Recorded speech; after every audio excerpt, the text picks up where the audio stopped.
Welcome to this brief knowledge clip about stakeholder analysis. My name is Diane Schöller and I work as an impact developer at ICSA. Let's start with a simple question. What is a stakeholder? In essence, a stakeholder is anyone who has an interest in or could be affected by your project, whether during its execution or after its completion.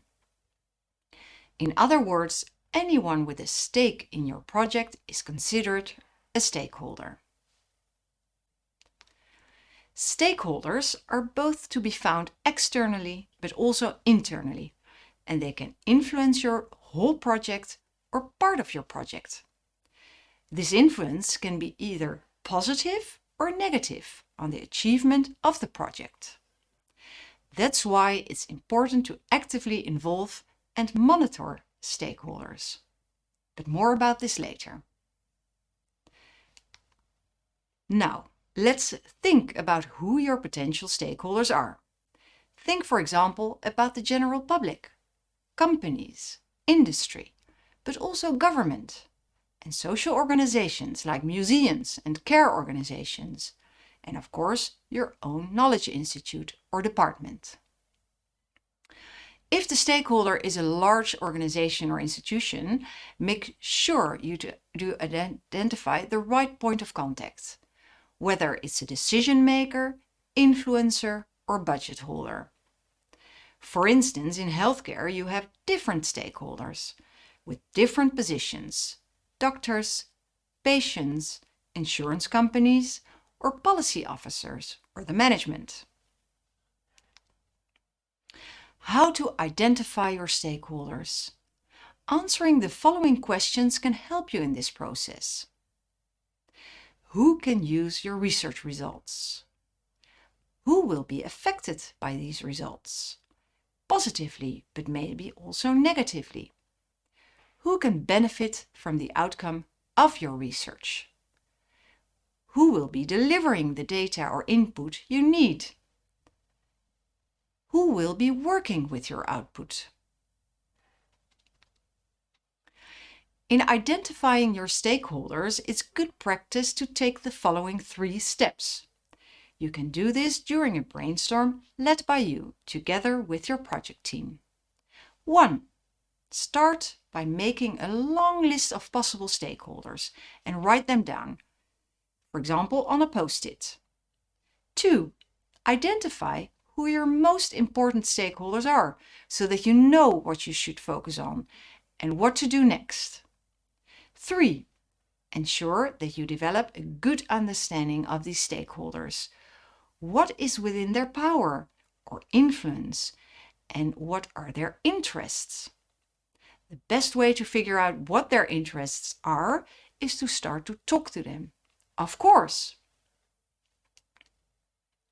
The next move would to be create what we call a power grid for stakeholders, to prioritize them.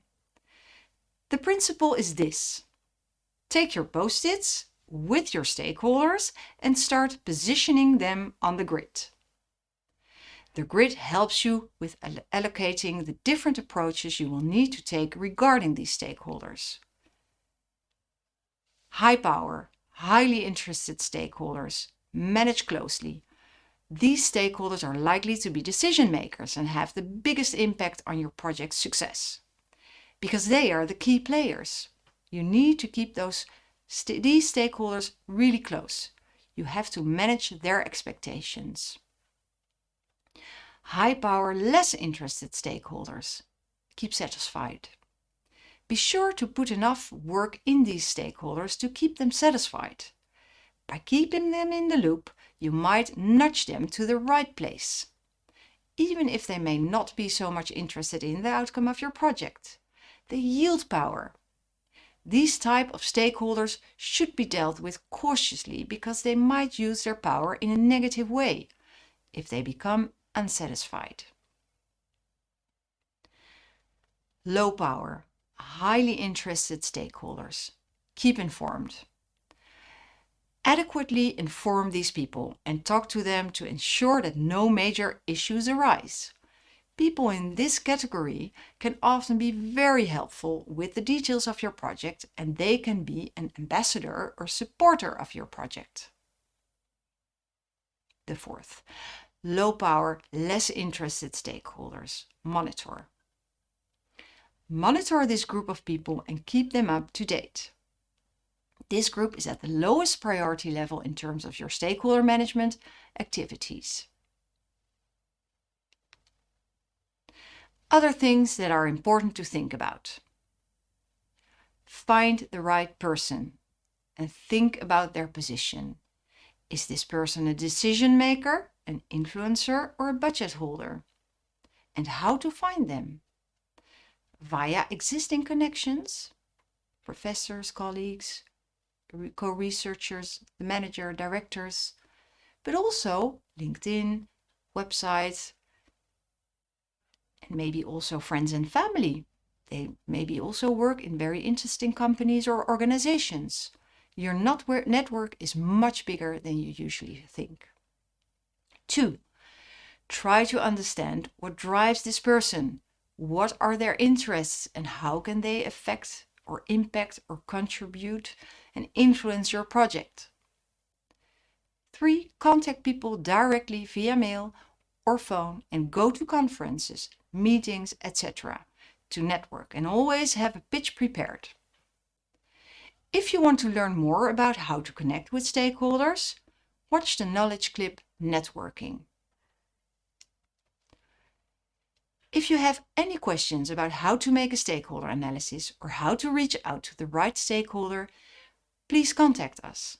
At ICSA we have 4 teams at the Amsterdam UMC, University of Applied Sciences, University of Amsterdam and Vrije Universiteit. You can email us at info@ixa.nl or visit our website, through which our knowledge clips can be found. Thank you so much for your attention and hopefully till soon.